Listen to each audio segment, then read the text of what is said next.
Are you sitting with thousands of hours of B-roll content and telling yourself, I'll start posting tomorrow? Are you in your head worried about your friends and family, thinking you're cringe for choosing to be visible? Are you chasing trends instead of building influence? Welcome to the Visibility Standard, where the visionaries of today are changing the rules of their industries and letting their voice be heard. I'm your host, Jazzmyn, and we are setting the standard.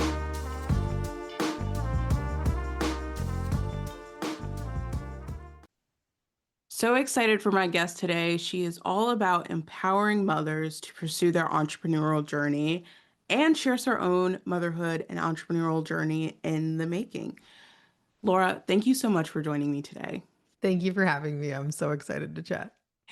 So one thing I really noticed about your content is that you are really passionate about building a personal brand without feeling the need to overshare. What is it like for you as a mother to be transparent about your own motherhood journey while also building your business?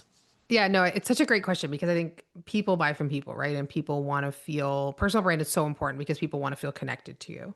And Hmm. one of the things that I had to navigate really early on, and I think a lot of other entrepreneurs are navigating this too, is trying to figure out, okay, how do I show up vulnerably and show up in a way that creates connection without aggressively oversharing all of these things in my Hmm. life that or maybe about my kids that they haven't consented to or whatever that looks like. And so for me, I really like to think about my life as kind of like, we'll use a cake analogy because why not? Like, if my life is a cake, what are the slices of my life that are required in order for me to create a connection with someone around my business? Hmm. And so there are things that I will share online, like some of my struggles, but I won't share my children's faces, for example. Hmm. Or I don't talk about my marriage because that's not just my story to tell. So Hmm. for me, it's really like I'm a person that mentors early stage female founders that have children. So what can I share that they need to know? What do they need to know about me? And Hmm. everything else that's not within that bandwidth is just for me. And that's okay. Yeah. It also sounds like respecting the fact that you have chosen to be online. You have chosen to make aspects of your life public, and there are other people that did not consent to that. And what does it look like for you to blend your authentic lifestyle without necessarily sharing the stories of others? Yeah. And like, even just yesterday. So it's funny that we're talking about this. Yesterday, I picked my son up from school. He had a tantrum about the fact that I didn't bring him a chocolate chip cookie. And I'm Hmm. like, okay, but dude, you didn't tell me you wanted a chocolate chip cookie. We probably don't need a chocolate chip cookie right now. Full on tantrum, right? Has the meltdown. I survived the meltdown. We get home. I convince him that, you know what, maybe we'll make chocolate chip cookies. We're not going to go to Tim Hortons. I'm Canadian and get a cookie. Like mom didn't bring money for that. And also I'm not rewarding the fact that you're throwing an absolute tantrum right now over a chocolate chip cookie. So we came home. I like pulled off everything. We made cookies. When they were done, he told me he didn't want them. He was like, I don't feel like having one right now. And I was just like, are you for real? And he's like, well, maybe I'll just have one tomorrow. And I was like, this is insane. Right. So things like that, I'm always happy to share because Hmm. that's like just lived experience of the chaos that it is to be a mom. And meanwhile, I did all of that while, signing a new client and still serving my people and showing up and growing my business and all of that stuff. And so those are the kinds of conversations that I'm happy to have. I'm a person that will always share that kind of thing because that's innocent. But, Hmm. if my child is going through something that I think is like deeply personal, like people that record their children crying on the internet and post them, like their kids Hmm. having a meltdown, that's really not something that feels okay for me because they're not consenting to it. But also, it's not required. Even myself, right? Like, if I'm gonna cry, I'm gonna cry. If I'm crying, I'm not gonna be like, let me just get my camera out and film capture this so that I can Hmm. make content with it later. Like there are just some things that I experience in life that are just for me and don't need to be made into content. And I can still Yeah. talk about, hey, I'm struggling right now, but I don't have to get into that because at the end of the day, my personal brand exists to help me grow my business. That's what it's for. We don't need to get into the nitty gritty of all of the things unless you want to. And if you want to, like, there's no judgment there. It's just for me, not required. And I know a lot of women, when they are starting their online journey, starting their personal branding journey, they really struggle with it. They think, oh, I don't want to show up because I don't want to share I really think that we get to choose, right? Like we are in charge of what we share and what we don't share. And I think getting really clear with yourself on what feels good and what doesn't, and then just moving from there. And by the way, you can change your mind also along the way is the first step to just making that all feel so much easier. Yeah, I feel like one of the biggest intimidation factors to building a personal brand is what does it mean to show up relatable? And does relatability require sharing your whole life story online? And Yeah. because a lot of times when we look at the internet, there's a shock or people gravitate towards something they can emotionally resonate with. And so that can pull us to want to share facets of our story that aren't necessarily required for us to build our business. How have you been able to build resonance with your community? Yeah. I think some of it is just choosing to be human. And I think sometimes when we build our business, we actually forget that, right? There's this fine line between like, I'm building a business and I want to be professional Hmm. and this like deep oversharing that sometimes people feel is necessary. I mean, I know somebody that filmed, she's a creator, personally know this woman who filmed her birth and then put it on YouTube, right? Like a birthing video. And I think it's got like 5 million views and she monetized it and like that's her thing. Okay, you go for that. I Hmm. would never, not a day in my life. Like you would have to pay me millions of dollars. I don't have it on video. So like nobody's seeing that. That's fine. So I think a lot of it is just like being human, right? Like I show Hmm. up in my full humanness no matter where I am, whether I'm on the Hmm. podcast or inside of the inner circle of my community or on my social media. Like you're going to get my full humanness. But it's also just like, again, what is it that people need to know about me, right? Like there are Hmm. just some things that not everybody needs to know. There are some things that I've gone through this year, some really hard things I've gone through personally that I have not woven into the depths of my personal brand because it's not required. Hmm. And even some of these things truly are probably things that would like help me make more money. And I know that, Hmm. right? There are things about my story that I know would actually probably further strengthen my message Wow. that would make me appear more capable or more relatable. But there Yeah. are things that I just am not willing to weave in because it's A, not my story, and Mm-hmm. B, it's just not something that I want.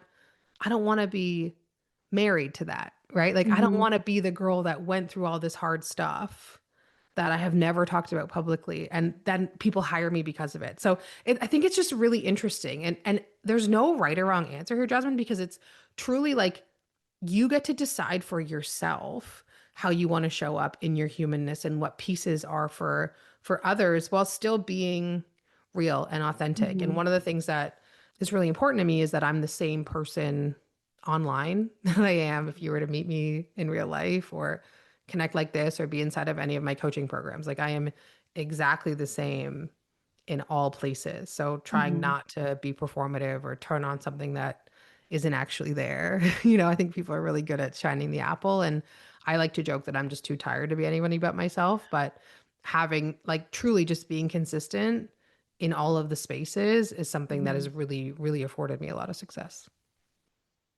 I feel like a lot of people are going to listen to this right now, and the fact that you have the awareness that there are aspects of your story that could make you more money. I'm so curious, how do you sit with that? And do you ever find yourself like wanting to make that leap because it could benefit you financially? So it's such a great question. And I'm in this season of where there's a lot of people around me that are like writing books, Hmm. memoirs, and things Oh, like me that. too. And I like to joke that I'm like, there are too many people that have to die in order for me to be able to truly write this memoir. Like, and some of that is because, a lot of these stories aren't just mine, right? And so when I think about, these particular topics that I've just sort of touched on, it's like they're not just my story to tell. There are so many other people that are involved. And to our earlier conversation of like, I'm the person that's chosen to put these aspects of my life online, and these people haven't. Yeah. And because it's not fully my story to tell, I just don't need to tell it. So how do I sit with it? I think it's like I will talk about things that if you were to like read between the lines, if you were really paying attention to my true story, you could probably infer some Hmm. things. But again, because it's not all my story to tell, it's just not required. There's enough meat on that bone of what it is that I do that I can tell, 80% of what's true and leave the 20% for, the memoir when enough people are no longer on this planet that I can write this. And that's okay. And I think, again, like this just comes down to personal discernment. And I think if you're a person that is inherently private, that's okay. You can be a private person and still have a public persona that is based on a small slice of the cake that is your life. Hmm. I do think that, I do think there are people that weaponize that though in the online space, right? Where people perceive that or position themselves as being these, you know, I don't want to say holier than thou, but that's sort of what's coming through. But like these very perfect people that Hmm. nothing ever goes wrong. I think this is actually one of the big flaws of social media, right? We talk about how social media is fake. It's not the real story. We're not getting Hmm. everything. And I do really try to tell my whole story within the context of what's required, right? Like I am not a person that will ever say, "Oh, I have it all figured out. I'm a perfect mother. I never make mistakes. All my relationships are flawless." Like I would never say that, but do have a lot of things figured out. And so I will talk about that. And so I think where people weaponize that is where they show up in this like sense of like, well, I have all the answers. I'm the one. I should do this. I'm the only person. And I think that's where it becomes really problematic. But it's definitely a fine line. Like what we're talking about is so nuanced, which I love. But yeah, it's a good topic. Yeah. I want to switch gears a little bit because your niche is supporting moms Mhm. specifically. What made you lean into that direction? It's such a good question because if you had told me 3 years ago, 4 years ago that I'd be doing this, I'd be like, no, never, not doing it. And the reason is because I think a lot of conversations around motherhood and entrepreneurship are very fluffy. They're very pink, they're very watered down, they're very like side hustly, MLM, which I'm not Mm-hmm. knocking that. It's just if that's your thing, that's not my thing. And so I wasn't seeing conversations about with women who are like really truly ambitious that are building big things and have big goals and are also navigating this intersection of motherhood and entrepreneurship. I was having these conversations with my peers, like in rooms that I'd go to masterminds and go to events and meet women and have these really deep conversations about what it is to be a mom and an entrepreneur trying to grow, seven figure business, wanting to exit, doing these big things.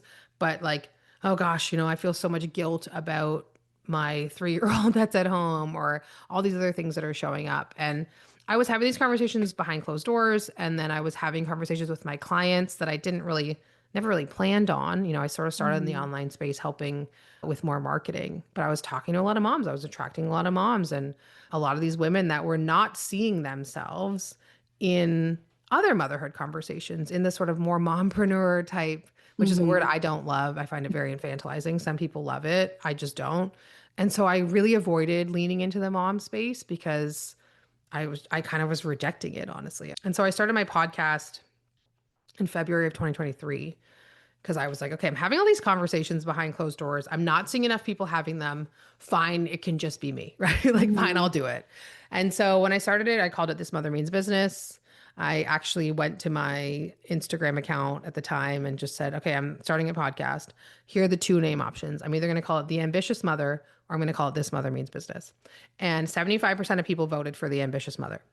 But 25% of people that voted for This Mother Means Business were creatives, copywriters, artists, like people that are in that space. And I was like, well, respectfully, respectfully to the other 75% of people, I am going to trust the 25% that are creative for a living. And so started at the podcast that then turned into a retreat. It turned into online membership community. And then it turned into, we hosted our first event in April of 2025, and we're planning our next event for April of 2026. And it sort of just kind of snowballed from there. And I will be honest, I resisted it for a long time because my fear was if I came into the mom space that it would somehow discredit my actual capabilities as a business owner and a strategist. Because often when we think about mom and entrepreneurship, that's what we default to. Hmm. Mompreneur. It's very cute. It's very sweet. And listen, that's fine if, if that's your shtick, right? But for me, like, I really want to work with women who are chasing big financial, big, ambitious goals and are also navigating this intersection of motherhood and entrepreneurship. So it's that's sort of what what made me get into it. It also sounds like you are shifting the narrative of what it means to be a mom and an entrepreneur because yeah, when we think about moms as entrepreneurs, the business is more of a side hustle or an after the fact because motherhood comes first. Yeah. You are allowing space for moms to be ambitious, to have an identity outside of being a mother and have these really big goals and dreams and allowing those to be the forefront in their life as well as their other responsibilities.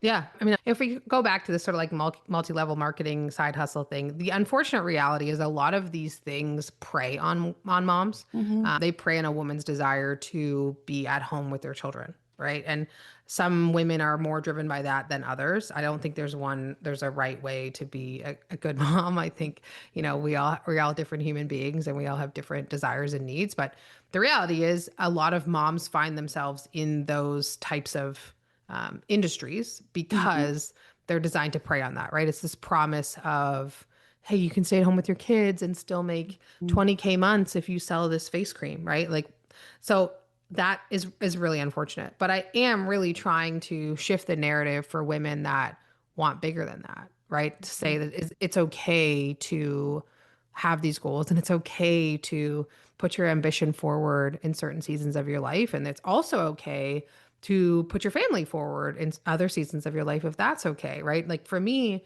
my big thing is I don't think there's one right way to be an entrepreneur and there's not one right way to be a mom. And we all need to find our own definitions of what good in those labels looks like. What does it mean to be a good mom? What does it Yeah. mean to be a good entrepreneur?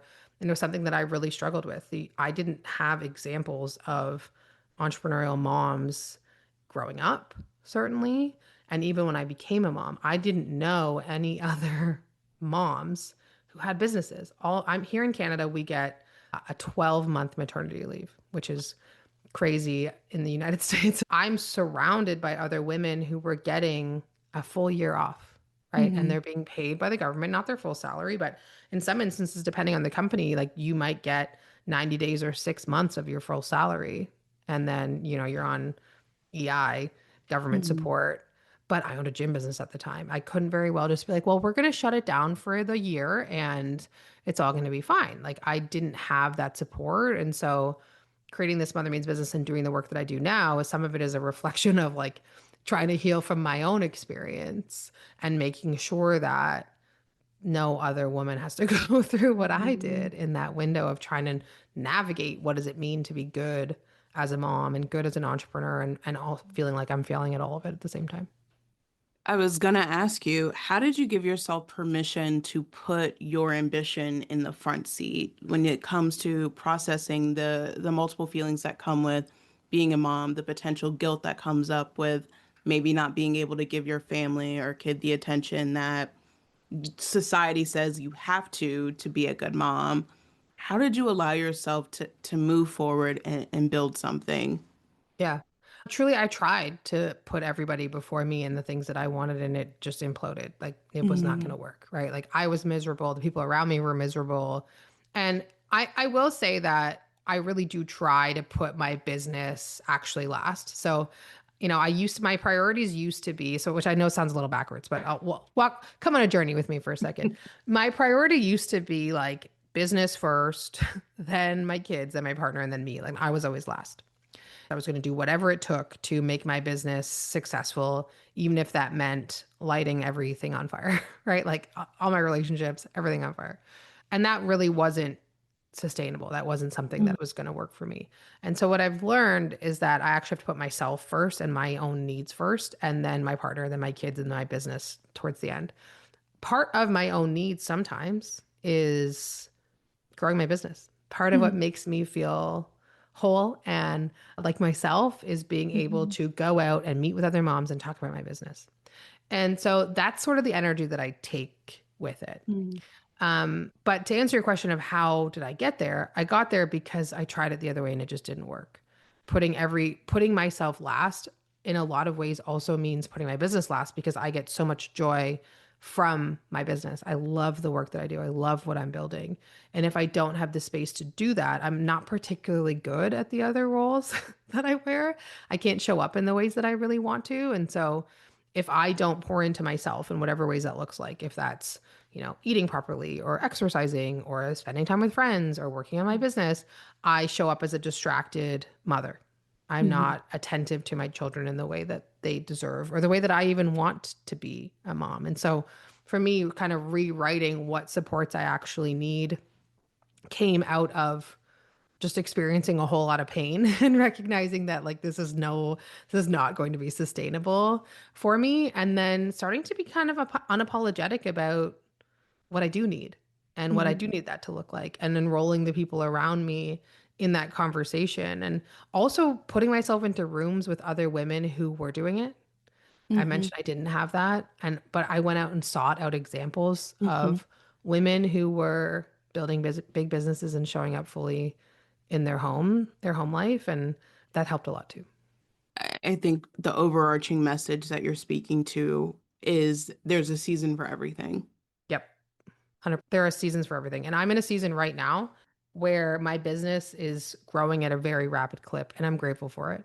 Mm-hmm. And it means that I'm spending a little more time away from home. I'm doing a little more traveling. I'm hustling much harder than I usually would. I'm a big proponent of simplicity and ease in your business as much as possible, but there are seasons for everything. And I'm in a season at this moment where I am tired and working very hard and on a lot more calls than I usually am, but there's an abundance of opportunity coming my way. And I'm not going to say, oh, no, sorry, I'm not available for that. I still have very clear boundaries around it. Like, I don't Mm-hmm. work past 4 o'clock. I don't take calls in the evening. Like, I'm not working on the weekend.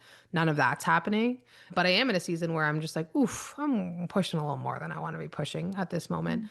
But I also know it's not my baseline, right? My Mm-hmm. baseline is not this. My baseline is quite a bit more ease, quite a bit more space. And we'll get back to a season where things are a little easier. But I also know, like, I have an 8-year-old daughter. I want my 8-year-old daughter to see mom working hard. I want her to know that motherhood can look. My mom martyred herself as mom. She gave up her career. She just became a stay-at-home mom, which I think she resented. I know she resented. I think if she felt there were other options, she would have chosen them. And so for me, I want my daughter to know that, hey, entrepreneurship's a thing. You can build whatever you want. You can look however you want it. And it's important Yeah. when you become a mummy that if that's what you decide, that you can go see your friends and spend time with people that make you happy and pursue things that bring you joy. Motherhood does not have to mean martyrdom. How do you build your capacity to take on more? I think when you become a mom, my capacity like increased tenfold. I don't know what happened. It was just like all of a sudden I thought that I was busy before and now the capacity just increases. I think a lot of it is like knowing what to delegate and when. I don't want to be anybody's superhero. Like the idea of like being superwoman and being able to do it all, like I reject that. I'm not of interest to me. I'm happy to be able to have capacity for what I have capacity for, to know when to say no, to know when something is actually just going to be an on the horizon idea and that's not going to be something that I'm going to sacrifice my whole life for. It's really important, but I build my capacity through delegation, Mm-hmm. through both at home and in my business, right? What are the things that I don't need to be doing? How can I bring on support?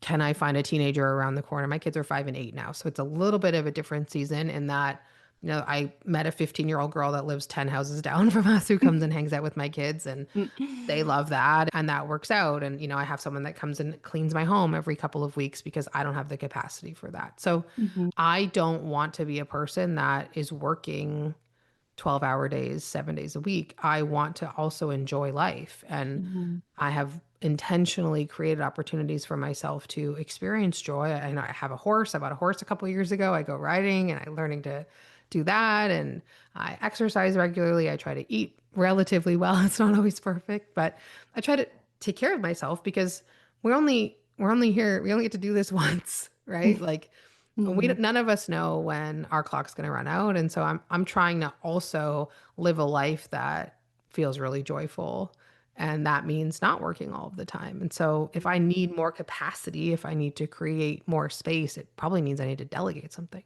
Mm-hmm.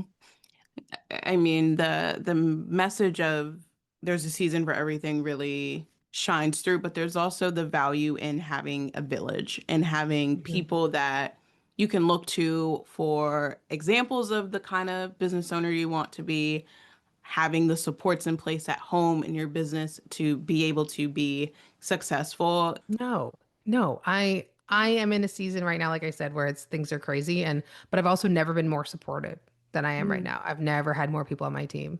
I've never been paying as many people as I'm paying right now to help me. And I'm not a person that has a built-in village, to be clear. I have a lot of privilege and I acknowledge my privilege in that I have built a successful business that allows me to afford to pay for help. And hmm that took time, right? That I was not always in a place where I could hire help. And I think, if anyone that's listening is in a similar place where you're like, that's nice, Laura, that's a nice thought, but I don't have the funds to hire someone, what does that look like? Well, it looks like actually asking for it from other people. I broke my leg in March of 2024. So March of last year, I broke my leg. And I was the person that thought I asked for help a lot. But once you break your leg and you can't drive and you're in bed and you have two children and a shift working partner, you realize that, like, girl, you got to ask for help and a hmm lot more. And so I just started asking people for things. Hey, can you drive? Hey, neighbor, can you drive me to the hospital for my appointment? Hey, mother of friend of my daughter in her class, like, can you come and drive her to school? Right. hmm And like things that I would normally never have asked for, that people are actually usually pretty willing to help. But hmm we don't have family close. I had to hire a nanny in that time when I broke my leg, but I really did start to have to ask people for favors. And I think we don't do that enough. We don't ask for help enough because sometimes what you need in your business to make things go is like an hour, right? Like you just need an hmm hour to get your head down and do the one thing that you know is going to move the needle for you. And gosh, like what would it be like if you just had that undisturbed hour? And like, is there a 15-year-old, 16-year-old in the neighborhood that can come and hang out with your kid for an hour so you can get that done? Is Yeah. there a friend who will take your kids for the afternoon so that you can get the stuff done that you need to get done? And so I think there's something in that, like because I don't have a built-in village, I've had to really find and hire my village. I think it's important to share that for people that are in different seasons. We often avoid delegating because it's expensive or we don't have anybody that'll just do that. We don't have family that we can ask. But sometimes it might be like doing a better job of asking your partner if you have one in your house for that space, or a neighbor, or Mhm. a kid around the corner. So yeah, it's important that I share that too.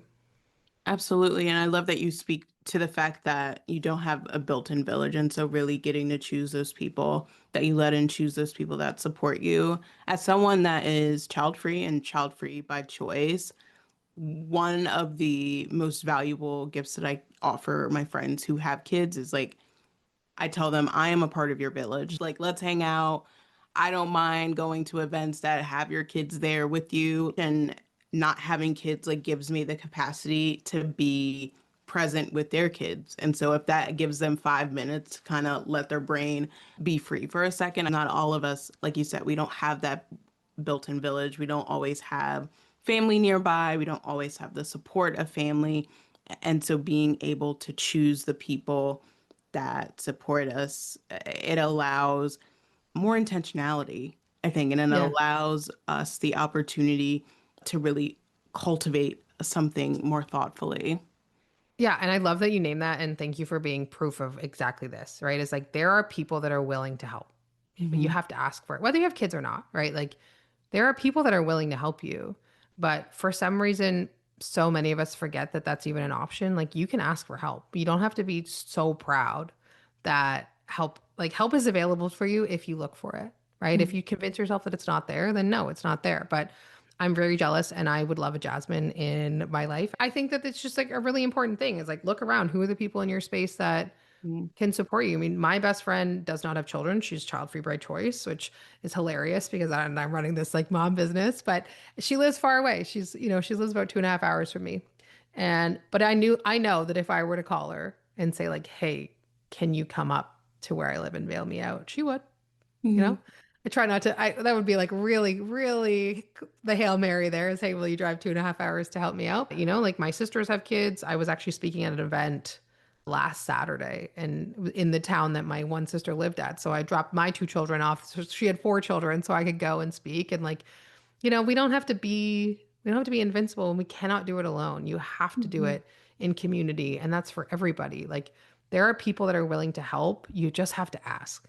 Mhm. I feel like that also is a testament to the offers that you have developed for your coaching programs. Like you have such different ranges of support, of flexible options that really cater to, I feel like someone's catered to every season of business that a mom may be in. Mhm. How did you choose to generate the coaching offers that you have?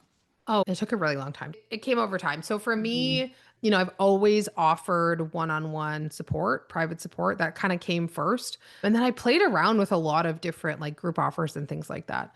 About 3 years ago, I created my mastermind. So I have a mastermind. It's a 6 month program for mom entrepreneurs that sort of actually predates this Mother Means business. So I'm running, I think, the sixth or seventh cohort of that mastermind right now, which there's not a lot of people in the coaching space that can even say that, can say, oh, I've run a mastermind for the same mastermind for over 3 years, which I'm actually really proud of.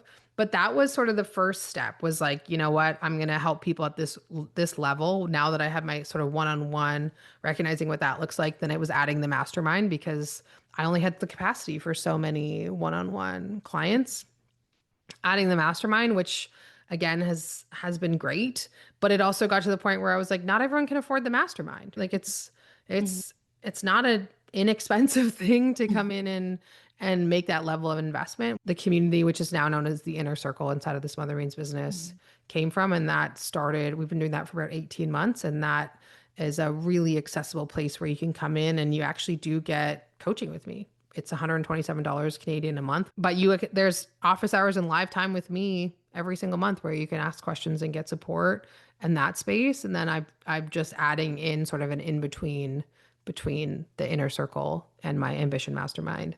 It's called the Accelerator, which is a really information sort of like business needle moving group program. But like it's taken me, so at this point I have four sort of main offers. It's the inner circle, which is my community, the Accelerator, which is sort of an in between program, a group program, the mastermind, and then one-on-one coaching.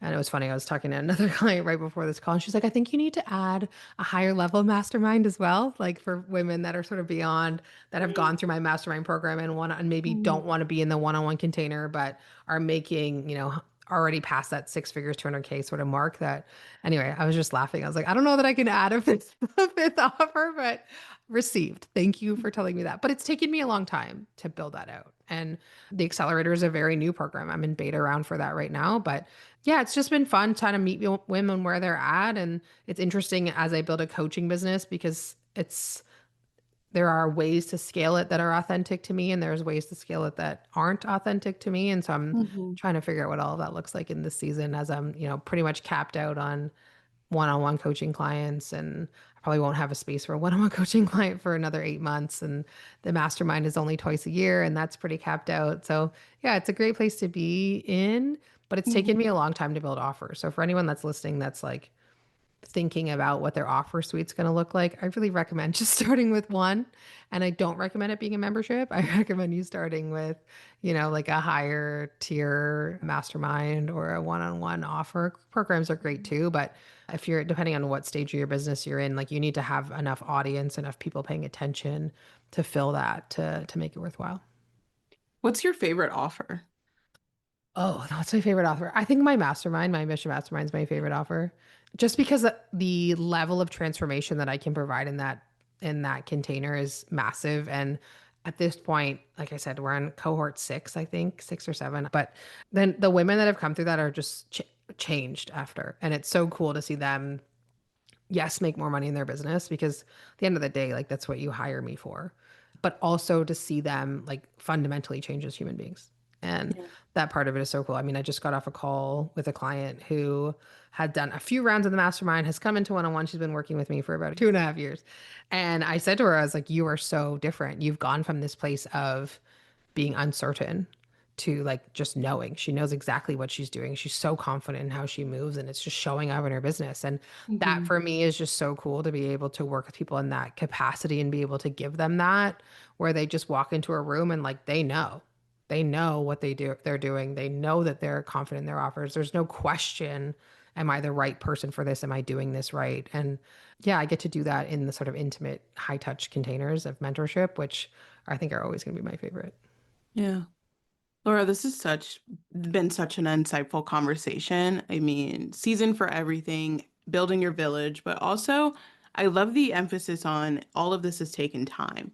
As Hmm. entrepreneurs, when we're passionate, when we have that mission on our heart, we want our audience to gravitate to it as fast as we built it.